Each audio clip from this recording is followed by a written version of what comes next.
Bonsoir, au sommaire de ce JT. Navigation interdite sur la Saône. La décision a été prise ce matin par Voies navigables de France après la formation d'importantes plaques de glace à la surface de l'eau. Monsanto, responsable de l'intoxication aux pesticides d'un agriculteur charentais. Le tribunal de grande instance de Lyon a tranché cet après-midi, une première en France. Et enfin, football et les matchs qui s'enchaînent pour l'OL. Demain soir, les Lyonnais reçoivent l'Hapoel Nicosie en huitième de finale de la Ligue des Champions. Depuis quelques jours, la Saône offre un beau spectacle aux Lyonnais avec des plaques de glace sur l'eau. Un paysage polaire qui fait le plaisir des yeux mais provoque la galère des bateaux et péniches. VNF, Voies navigables de France, a même décidé d'interdire aujourd'hui la navigation jusqu'à nouvel ordre. Les explications de Léa Lakessi. Durant la montée du voyage, on a pris beaucoup de vent et beaucoup de températures négatives qui ont donné tout cet amas de glace sur le bateau. Au port Edorerio, il pourrait bien y avoir bientôt embouteillage. Depuis 3 jours, il est en effet de plus en plus compliqué de naviguer sur la Saône. Du coup, certains bateliers ne voulant prendre aucun risque ont décidé de stopper leur voyage, de peur de rester bloqués dans la glace. Jusqu'à vendredi, j'ai navigué dans la glace. On est monté mercredi sur Mâcon, on est revenu dans la glace, on a pris des risques. Mais aujourd'hui, c'est impossible, quoi. Aujourd'hui, c'est trop dangereux, quoi. À certains moments, la glace se forme autour du bateau et puis contrarie la tôle, la résistance du bateau. Et là, il faut casser la glace. C'est une des raisons pour laquelle on est resté sur Lyon. Et à Lyon, ils vont devoir y rester encore quelques jours. Voies navigables de France, qui gère le trafic sur les voies d'eau, vient en effet ce lundi matin d'interdire la navigation sur la Saône. Une décision prise jusqu'à nouvel ordre. Pour éviter tout risque, je dirais surtout pour arriver en termes de secours, pour approcher le bateau. Donc on a pris la décision de fermer, d'autant que la navigation était quasiment devenue inexistante du fait justement des difficultés de navigation pour les bateaux. La dernière fois qu'une telle décision a été prise à Lyon, c'était il y a 27 ans. Notez par ailleurs que cette interdiction de naviguer ne s'applique pas au Rhône. Une première en France, le tribunal de grande instance de Lyon a reconnu cet après-midi la responsabilité du fabricant de pesticides Monsanto des troubles neurologiques d'un agriculteur. Paul François, céréalier charentais, est aujourd'hui invalide à 50% après avoir utilisé en 2004 un désherbant fabriqué par l'industriel américain. Les précisions de Jasmine Sorgue. Monsanto responsable, la décision est tombée. Le lien de cause à effet entre l'inhalation du produit Lasso et les problèmes de santé rencontrés par la suite par Paul François a été reconnu par la justice. Un jugement historique selon l'un des avocats de l'agriculteur qui en attend maintenant les conséquences. Monsieur Paul François a été prévenu, il a été très heureux de cette décision. Après, il va falloir, en effet, parce que la procédure continue, donc faire un point sur la procédure. On ne sait pas pour l'instant l'évaluation du préjudice qui va être fixée par un expert qui a été nommé par le tribunal. Les motivations de ce jugement sont surtout le fait que la société Monsanto n'avait pas informé justement les utilisateurs de ce produit des conséquences et du risque de l'utilisation de ces produits.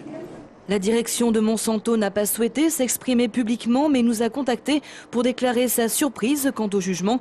Pour elle, le dossier ne comporte pas d'éléments suffisants démontrant sa responsabilité, que ce soit sur la dangerosité du produit ou sur le manque d'informations concernant son utilisation. Je suis personnellement déçu par ce jugement. Je rappelle que Monsanto estimait qu'il n'y avait pas de preuve d'un lien de cause à effet entre les symptômes présentés par M. François et une intoxication éventuelle au lasso. Bien, maintenant, le tribunal en a jugé autrement. On va examiner ce jugement et on décidera si oui ou non il convient de faire appel. Voilà. Les conséquences sont majeures autant pour les agriculteurs que pour les produits de la firme. Cette décision pourrait faire jurisprudence et entraîner d'autres plaintes de la part d'agriculteurs concernés par ce genre d'intoxication. La direction a quant à elle déclaré, je cite, envisager sérieusement de faire appel. EDF pourrait donc bien reprendre l'usine Photowatt de Bourgoin-Jallieu. Nicolas Sarkozy doit l'annoncer demain lors d'une visite de l'entreprise de fabrication de panneaux solaires. En novembre dernier, la société, qui emploie 430 personnes, a été placée en liquidation judiciaire. 2 offres de reprise ont déjà été déposées. Cette annonce intervient avant la date fixée au 21 février par le tribunal de commerce de Vienne pour désigner le repreneur. Les éboueurs lyonnais disent non à la privatisation du ramassage des ordures et menacent de faire grève. Le Grand Lyon envisagerait de confier la collecte à une entreprise privée. Actuellement, ce sont les agents municipaux qui en sont chargés. Ils étaient plusieurs à distribuer des tracts en marge du conseil communautaire en fin d'après-midi. Les trémies de la rue Garibaldi vont donc disparaître de la circulation. Un avis favorable a été émis par le commissaire enquêteur. Les travaux de requalification de cette artère qui traverse le 7e, le 3e et le 6e arrondissement ne sont pas bien accueillis par les riverains. Ils sont nombreux à redouter une circulation plus difficile sur cet axe avec la suppression des trémies. Le projet comportera aussi la création de 5 voies de circulation, dont 2 pour les transports en commun.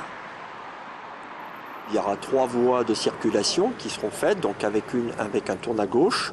Il y aura bien sûr une piste cyclable qui sera réalisée et un site propre pour les bus dans les 2 sens. On vient de terminer, comme on l'a dit, l'enquête publique, donc le choix des maîtres d'œuvre vont être réalisés et d'ici fin 2012 démarreront les premiers travaux. Des éoliennes comme symbole de la transition énergétique. Ce week-end, plusieurs rassemblements de militants Greenpeace ont eu lieu dans toute la France. À Lyon, c'est place Antonin Poncet que l'ONG a tenu à attirer l'attention des particuliers et des élus locaux sur le modèle de production d'énergie français. Ils espèrent même en faire un enjeu dans la campagne présidentielle. Aujourd'hui en France, il n'y a personne, il n'y a pas un seul Français qui peut se dire à l'abri du nucléaire s'il y a une catastrophe. Tout simplement, voilà, on a sorti une carte à un moment où il suffisait d'indiquer sa ville et on voyait bien qu'on était toujours dans un cercle d'irradiation. Le but, c'est pas d'arrêter les centrales nucléaires d'un coup d'un seul. Le but, c'est de sortir progressivement, sur 30 à 40 ans, des centrales nucléaires et d'arriver progressivement, de mettre en place progressivement des solutions alternatives, donc des solutions de production grâce aux énergies renouvelables. Voilà. Le funiculaire de Fourvière à l'arrêt jusqu'au 25 février. Rien à voir avec le froid puisqu'il s'agit de la maintenance annuelle.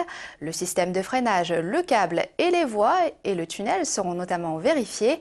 Des bus relais sont mis en place pendant toute la période à partir de Saint-Just. Football, Ligue des Champions. Après leur défaite samedi en Ligue 1 face à Caen, les Lyonnais ont soif de revanche. Les hommes de Rémi Garde reçoivent demain soir l'Hapoel Nicosie en match aller des 8e de finale.